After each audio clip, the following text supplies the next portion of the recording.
আসসালামু আলাইকুম। আজকে আমি আপনাদের সাথে শেয়ার করব একদম দোকানের মতো ফুলকো মুচমুচে বেগুনি। এভাবে বেগুনি বানালে ৫-৬ ঘন্টা মুচমুচে থাকবে। আমি ২টা বেগুন নিয়ে বেগুনগুলো চিকন করে কেটে নিছি। কেটে নেওয়া বেগুনগুলো ধুয়ে নিছি ভালোভাবে।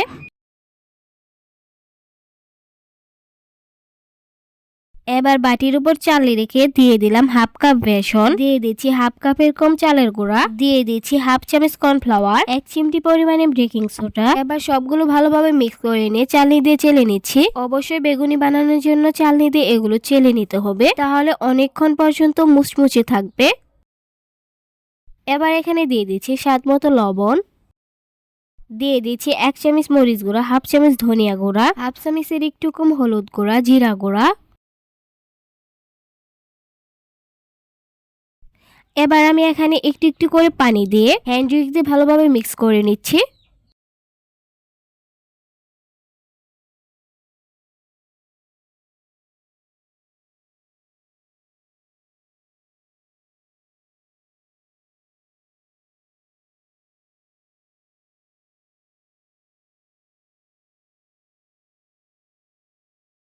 সবগুলো ভালোভাবে মিক্স করা হয়ে গেলে এবার আমি এখানে দিয়ে দিচ্ছি রান্নার গরম তেল। বেগুনি ভাজার জন্য আপনারা যে তেলটা গরম করে নেবেন সেই তেলটাই এখানে ২ টেবিল চামচ করে দিয়ে দিবেন, তাহলে বেগুনিটা আরো ক্রিস্পি হবে। বেগুনি বানানোর জন্য ব্যাটারটা পারফেক্ট ভাবে হয়েছে কিনা তা আমি একটা আঙ্গুল চিপে এইভাবে চেক করে দেখছি। আঙ্গুলের ব্যাটারটা লেগে আছে, তাহলে বুঝতে হবে বেগুনি বানানোর ব্যাটারটা একদম রেডি হয়ে গেছে। এবার আমি এখানে একটা একটা করে বেগুন দিয়ে ব্যাটারটা ভরিয়ে ভেজে নিচ্ছি গরম তেলে। আমি সবগুলো বেগুনি সোনালী কালার করে ভেজে নিব।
সবগুলো বেগুনি ভেজে নেওয়া হয়ে গেলে আমি প্লেটে তুলে নিচ্ছি। যদি আপনারা এইভাবে বেগুনি বানিয়ে নিন তাহলে আর দোকান থেকে কিনে খেতে হবে না, আর এই বেগুনিটাও কিন্তু অনেকক্ষণ পর্যন্ত মুচমুচে থাকবে।